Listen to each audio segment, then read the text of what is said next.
So we're going to have a field CISO and Vice President of CYE, Ira Winkler. The stage is yours. Yeah. Good luck. Hi, ta-da. Hi there.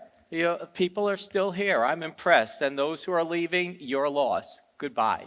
Anyway, so how many people here left are CISOs? I mean, if you're oh, okay, sorry. So anyway, I mean, the reason I asked this, and I think I'm the last speaker of the day, so I'm probably not going to feel guilty running a little bit long. And if you feel like leaving like those losers, feel free to leave anytime. But so anyway, let me start talking about the nature of the presentation, because if you saw me last year, you know there's stories behind my presentations, how I come up with them and everything. And this one is how to get the security budget that you need. And that's a nuance for the title that I'm going to tell you what it originally was. Because I get invited to a lot of CISO events. I've been I was chief security architect at Walmart. I get to meet Fortune 50 CISOs. And pretty much when I sit around and talk to them, I usually think, what a bunch of losers. Because I don't know how frequently you talk to a CISO, and the CISOs understand exactly what I mean. Because you're sitting there and they're like, okay, well, we have this and I really want to get the budget for that, but they're cutting my budget, but I think I'm going to be able to hold my budget. And then I'm like, what a bunch of losers. I mean, they're sitting there whining about their budgets. And, frankly, I started looking at this in cybersecurity. I wrote my first book in 1996, came out in 1997. So I've been saying this for 2.5 decades now. Because fundamentally, the problem in cybersecurity is that CISOs are getting the budgets they deserve, not the budgets that they need. And frankly, they need to learn to deserve what they need.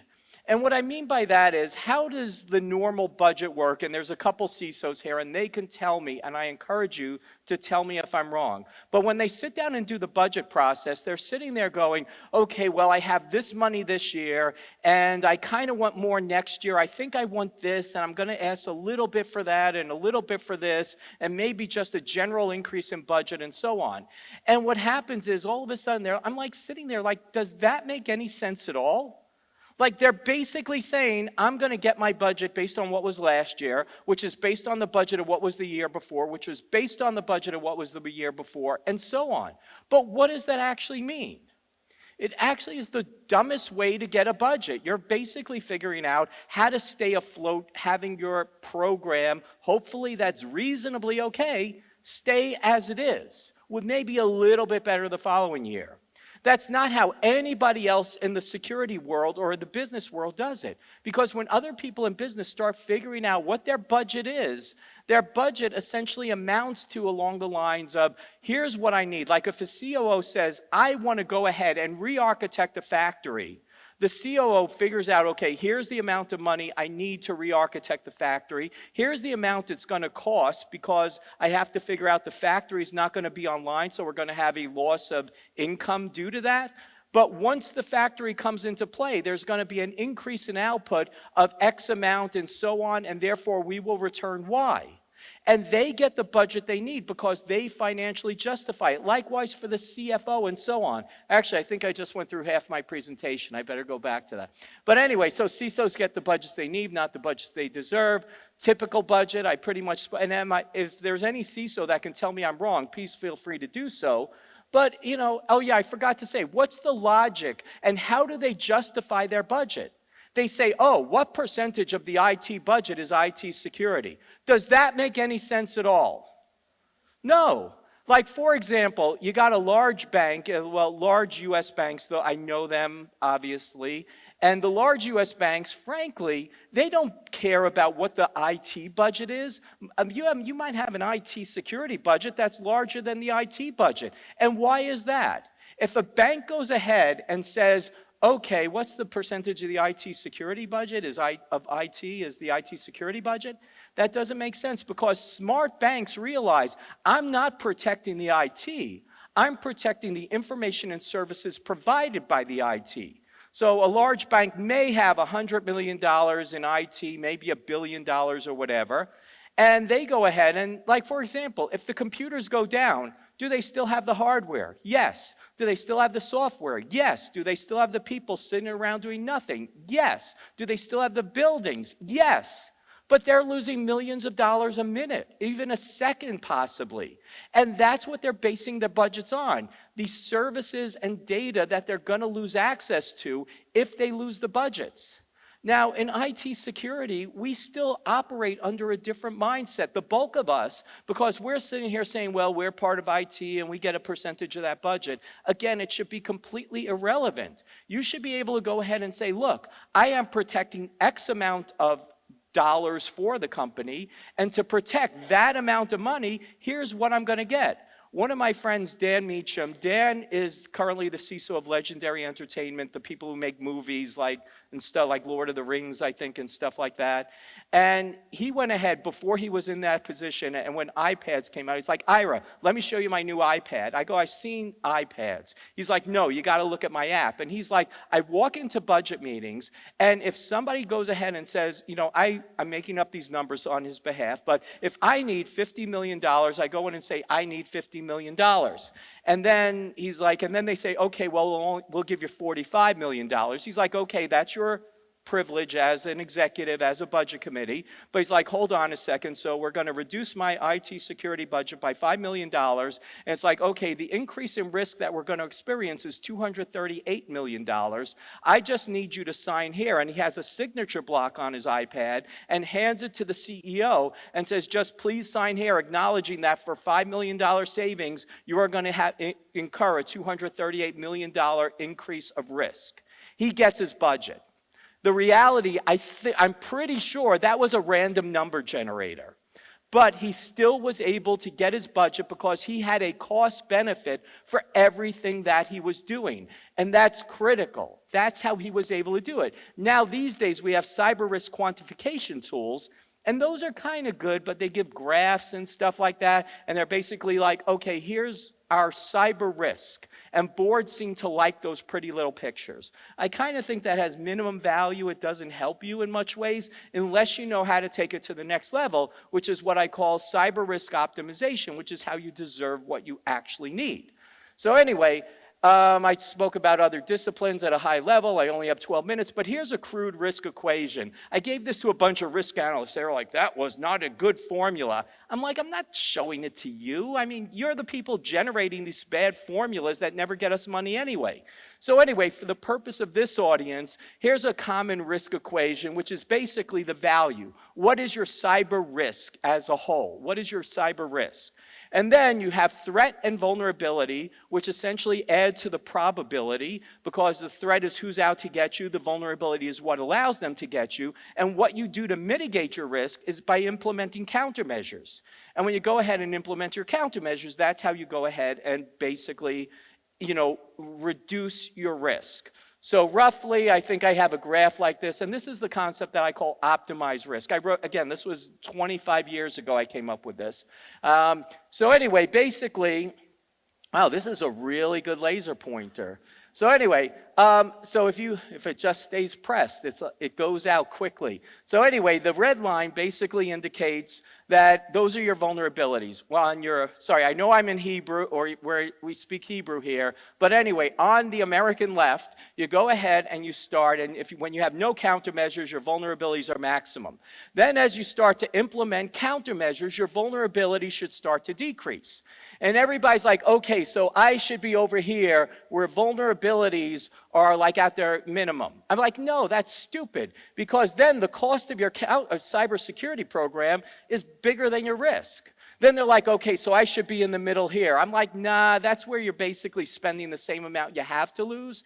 And the reality is, this is risk. It's not perfect calculation that this is what I will lose. It's what can you lose. So that's where I have the risk optimization point, where you start to figure out what is the amount of risk or potential loss I'm willing to live with, and what are the countermeasures that are going to get me there, and what am I willing to put into that? And that's what I call your risk optimization point. Because you got to figure out how that's done. Now, the reality is, how is it usually done the way I described? The way I described that makes most CISOs losers is they are given an arbitrary budget. The arbitrary budget gets them, hopefully, countermeasures that actually mitigate some level of vulnerability. And then you have a potential risk that's completely arbitrary based upon an arbitrary budget. So how, in the ideal world of Ira, should it be done? Basically, what you're just hoping to do is figure out what is the defined acceptable risk, then calculate what is the actual countermeasures that will get you there, and then you can go ahead and say that's the budget that you want. That's not how we're doing it in cybersecurity. That's why we're really a bunch of losers, because we just accept, here's your money, figure out what to do with it. It sounds good, but that's not going to get you a business-related result that gives you the countermeasures that you need. Anyway, in the ideal world, if you can go ahead and do this, if you could figure out, okay, what is the countermeasure that's going to give me the most return on investment? I go ahead, I get that, and I get a little bit of, cost, and then that hopefully gets me a significant amount of risk decrease. Then you go for the next one and a little bit more decrease in risk, but again, a little more cost, then so on and so on and so on. And then you figure out back to where I originally started, and then you essentially, in the ideal world, if you can do return on investment by best return on investment and so on, your remaining risk will be below where it otherwise might be if you do it smartly. And even though the cost of countermeasures is a little bit more, you're still going to get a significant amount of risk reduction. So what you want to do is you want to figure out what's the return on investment of a given countermeasure for a given vulnerability. So anyway, how do you determine potential loss? I'm not going to go through this. If you want copies of my slides, reach out and contact me. But basically, you got to figure out the hard loss, the soft loss. People just think money. There's loss of reputation. There's potential outage time. There's fines. And especially if you're dealing with European Union stuff, I mean, they fine Google like $1 billion, or was it Facebook or Google $1 billion? Either way, both of them will be fined $1 billion at some point, so it's irrelevant which one at this moment. But anyway, all these things add up over time. So this is potentially how you determine your potential loss. What's a value? And then you go ahead, variable factors. I mentioned geography, different regulatory environments for different fines, company sizes, industries, and so on, all have different risk threat profiles. Then to obtain value, you can use some of those cyber risk quantification tools. That'll give you a base value of what you have potentially at risk, but you can hopefully do better. Your CFO might have some numbers for you. Too many people are afraid to ask their CFO. If you can work with your insurance company, insurance companies have actuary data which can go ahead and give you relative or broad amounts of risk that you're incurring for your business and so on. Then third-party tools like I mentioned there. Then you have the probability. Probability is the combination of threat and vulnerability. What's the likelihood that a given vulnerability will be exploited by any given threat? And once you can figure that out, there's a probability. You have to think of the skill level. For example, a SolarWinds, that's just unfortunately making the news again, where they're going to try to go after the CISO and CFO and everything. But the reality is, what's the expectation that Russia, a nation state, will come after an organization? Obviously, the skill level of that threat is pretty high compared to a script kiddie who's just opportunistic trying to make a little bit of money. So you got to consider what's there, if there's data on the dark web, if there's a new zero-day vulnerability for something that's prominent in your organization. Like I just heard, if you have Barracuda equipment, you have to really rip out all the hardware now. It's not just going to be fixed by software. So you need to go ahead and understand all those pieces. And then if you could put it together and start out with, okay, what are the potential sources? What are the threats? And then you have here, what's the assets? In other words, what's the value? And you could start doing attack path visualization. You could do this by flow theory, Monte Carlo simulations, and so on. You could start to come away with probabilities of a given threat getting to the different financial assets. So what happens is, if you know, for example, sorry, it's hard to see that. Oh, time's up, by the way. I'm still going. Again, you could all leave if you want. But anyway, if you have an external attacker, the external attacker can get to different things, internal, third-party risk, and so on. But anyway, all those things, and when you could start figuring out where to get from one to another, you could also start to look at which vulnerability, if I take away one vulnerability like down here, I could get rid of the rest of the attack path in that attack path. Or I could get rid of the rest of the countermeasures within there. And you could start saving money if you could start looking at this in the right way, knowing where to put your money into countermeasures that can literally cut the attack paths, or knowing which countermeasures are going to mitigate the highest probability vulnerabilities and so on. So anyway, here's a little math for those math nerds there. A cost of a given vulnerability is what's the probability a vulnerability can be exploited times the risk of all the different assets it could get to. Again, I could get you this presentation because obviously, as they say, my time's up and they stopped trying to tell me that at the moment. Anyway, is it worth mitigating a vulnerability? When you start to look at it and know the potential loss resulting from a vulnerability, you can then calculate what is the cost of mitigating it and then saying, okay, if I give $500,000 for multi-factor authentication, I can then reduce my risk by $28 million. That's a good return on investment. That's how you should be deciding and budgeting cybersecurity programs. Then, as I mentioned, you could prioritize by looking at choke points, which is going to give you the highest return on investment, which might be quick wins, which ones are going to go ahead and make as optimum use of your budget, because you might not have a lot of budget to begin with, because you didn't listen to me 2 years ago when you had to start budgeting this year's cycle, which again is another problem. Cybersecurity budgets are pretty much determined at least 18 months in advance, which again sucks for us. But anyway, I mentioned choke points before and I highlighted that. Like if you could cut this, all the remaining potential vulnerabilities along that attack path are irrelevant. Again, deserve what you need. At the end of the day, be able to make a cost-benefit argument for every countermeasure on your request for budget. And if they say they're not going to give you the money, that is their prerogative. That's okay. If they don't give you nearly enough money, quit. That's my recommendation. On the other hand, at least if you go ahead and make a rational business argument, you will be respected. There's a reason CISO should start acting like a CFO, like a COO. They love to say, I deserve a seat at the table. If you can't talk business, you don't deserve to feed them coffee, let alone a seat at the table. So anyway, my books are awesome. Buy my books. Nobody's giving them away this year, so buy them. Otherwise, thanks, I'm out of time, and have a lovely day and party and everything. So, thank you so much for this wonderful talk. Thank you. Thank you.